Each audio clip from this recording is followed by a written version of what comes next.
ब्रह्मा जी आए, विष्णु जी आए, बारी बारी आ रहे हैं। लेकिन ये मनु और शत्रुपा, इनको तो यही पता कि प्रभु का बाल स्वरूप बड़ा सुंदर है। तो इन्होंने जब विष्णु जी आए तो इन्होंने कह दिया कि नहीं नहीं, हमें तुम्हारे दर्शन थोड़ी चाहिए, हमें तो उस परमात्मा के दर्शन चाहिए जिसने अनेकों ब्रह्मा विष्णु बनाए, हमें उनके दर्शन कराओ। फिर जाप करने लगे। भगवान विष्णु समझ गए कि ये मेरे बाल स्वरूप के दर्शन करना चाहते हैं और भगवान आज दर्शन देने पहुंचे। कैसे? नील सरोरु नील मणि नील निराधर श्याम, नील सरोरु नील मणि नील निराधर श्याम, लाजहि तन शोभा निरखी कोटि कोटि सतनाम, लाजहि तन शोभा निरखी कोटि कोटि सतनाम। भगवान आज नीले स्वरूप में दर्शन देने पहुंचे, श्याम वर्ण में आए। नील सरोरु नील मणि नील निराधर श्याम, इतना सुंदर भव्य स्वरूप। आनंदित हो गए मनु और शत्रुपा। भगवान ने कहा मांगो, क्या मांगना चाहते हो? अब इन्होंने भगवान को मक्खन लगाना प्रारंभ किया। भगवान से क्या कहते हैं?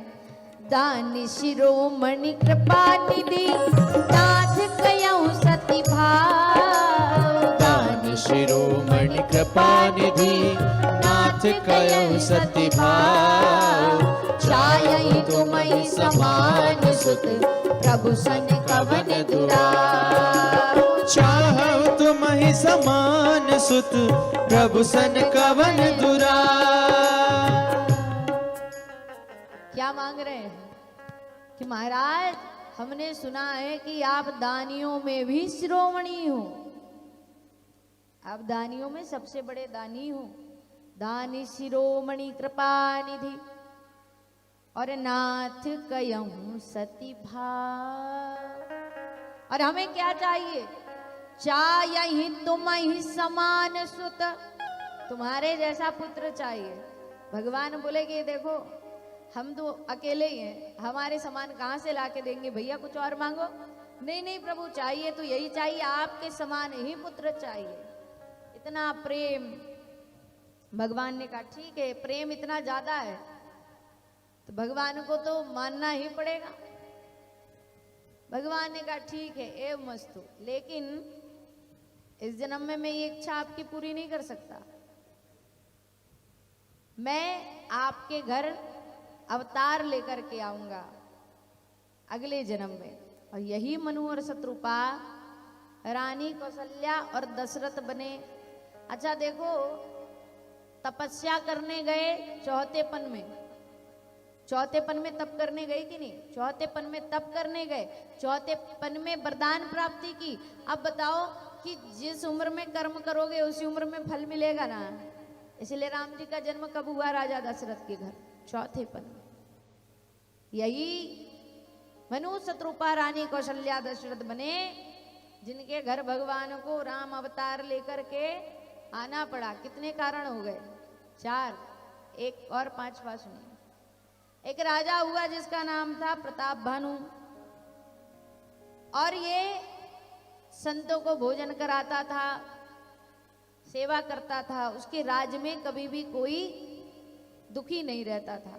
लेकिन एक बार राजा ने सभी ब्राह्मणों को भोजन पे बुलाया, और उसी समय राजा से किसी ने, ईर्ष्या रखने वाले ने आकर के उस ब्राह्मण भोज में मांस का टुकड़ा मिला दिया। सारे ब्राह्मण भोज करने बैठे। जैसे ही भोजन परोसा गया तो एक आकाशवाणी हुई, अरे ब्राह्मणों, इसके घर का भोजन मत करना, इसके घर भोजन में मांस का टुकड़ा मिला है जिससे तुम्हारा ब्राह्मण धर्म नष्ट हो जाएगा। ब्राह्मणों ने ना सोचा ना विचारा, और ब्राह्मणों ने क्रोध में आकर के कहा कि तुमने राक्षसों वाला कार्य किया है, जाओ तुम राक्षस हो जाओ। लेकिन इसमें प्रताप भानु की कोई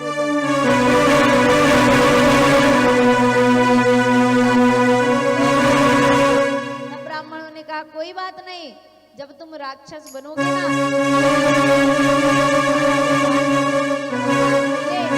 प्रताप भानु बना बना रावण, और जिसका उद्धार करने के लिए भगवान को राम अवतार लेना पड़ा। कितने कारण हो गए? 5। अब महाराज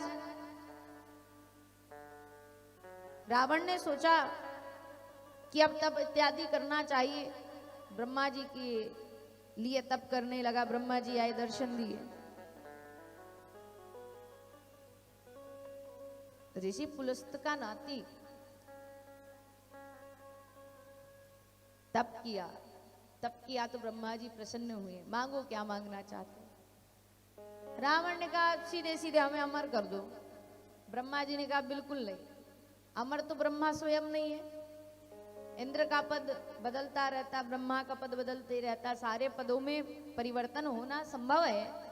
जब स्वयं हम अमर नहीं, तुम्हें कहां से कर दे भाई? जिसको जन्म लिया, जो जन्म लिया है उसकी मृत्यु निश्चित है, इसलिए अमर तो नहीं कर सकता, कुछ और मांग लो। रावण ने सोचा अमर ना सही, अमर के समान कुछ मांग लेते हैं। तो रावण ने वरदान मांगा, क्या? हम काहू के मरा ही न मारे, बानर मनुज जाति दुई मारे। राम सिया राम जय जय राम। राम सिया राम जय जय राम। सिया राम जय जय राम। सिया राम जय जय राम। क्या वरदान मांग लिया कि हम काहू के मरई न मारे? ठीक है, तो मुझे ये वरदान दे दो कि मेरी मृत्यु किसी के मारने से ना हो। ब्रह्मा जी ने कहा ठीक है। नाम गिना दिए, नर से ना किन्नर से ना मरे, देवता से ना मरे, सारे सबका नाम ले लिया। देवता से ना मरे सब, लेकिन 2 नाम छोड़ दिए, बानर मनुज, मनुष्य और बंदर। इनसे मेरे को कोई भय नहीं, बंदर मेरा क्या बिगाड़ लेगा भाई? रावण का विचार, बंदर मेरा क्या बिगाड़ लेगा? लेकिन जब हनुमान जी महाराज पहुंचे ना लंका, और जब युद्ध प्रारंभ हुआ, तो रावण अगर किसी के नाम से डरता था तो वो केवल हनुमान जी थे। कोई ने कह दिया कि एक बानर आया, कौन बानर? हनुमान। फिर उसका नाम मत लो मेरे साथ, क्योंकि हनुमान जी महाराज ने रावण की नाक में दम कर रखा था। रावण ने 3 प्रकार की सेना पहुंचाई युद्ध के लिए, अमर सेना, जल सेना, थल सेना, अनन्य प्रकार की सेना, घुड़सवार, हाथी सवार। अब जैसे ही घुड़सवार आई, राम जी चिंता में, हमारे पास तो कोई घोड़े हाथी कुछ नहीं है, हम कैसे युद्ध करेंगे? हनुमान जी बोले कि आप चिंता काहे को करते हो, प्रभु मेरे रहते मैं कर लूंगा ना युद्ध। हनुमान जी चले गए युद्ध करने। घुड़सवार सेना आई, बड़े बड़े राजा महाराजा घोड़े पे सवार होकर आए, बड़े बड़े अस्त्र शस्त्र लेकर। लेकिन हनुमान जी महाराज के लिए कौन सी बड़ी बात, उन्होंने बड़े बड़े शस्त्र लाए थे, इन्होंने अपना स्वरूप बड़ा कर लिया। जो स्वरूप बड़ा किया, पूछ बड़ी की, पूछ में लपेटे आधे को, जो सामने से आकर के आक्रमण कर रहा, उठाए घोड़े से घोड़े पटका, तो जितने राजा महाराजा था सब राम नाम सत्य है। अब जिनने सेना पहुंचाई उसके पास तो जाना जरूरी। सैनिक गए दौड़े दौड़े रावण के पास। रावण को बताया अब घुड़सवार नहीं आएंगे वापस। रावण ने कहा क्यों, क्या हुआ? बोले मारे गए। किसने मारा?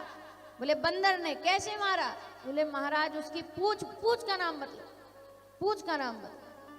और हनुमान जी से कम, हनुमान जी की पूछ से ज्यादा डरता था। पूछ का मतलब होता है आज के समय में प्रतिष्ठा। क्या? प्रतिष्ठा। हम भी तो कहते हैं ना, अरे भैया फलाने व्यक्ति की दूर दूर तक पूछ है। पूछ का मतलब प्रतिष्ठा।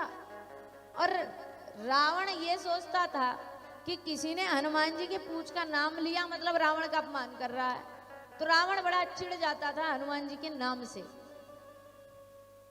और जब वरदान मांगा तो इनको तुच्छ समझा था। क्या कहा?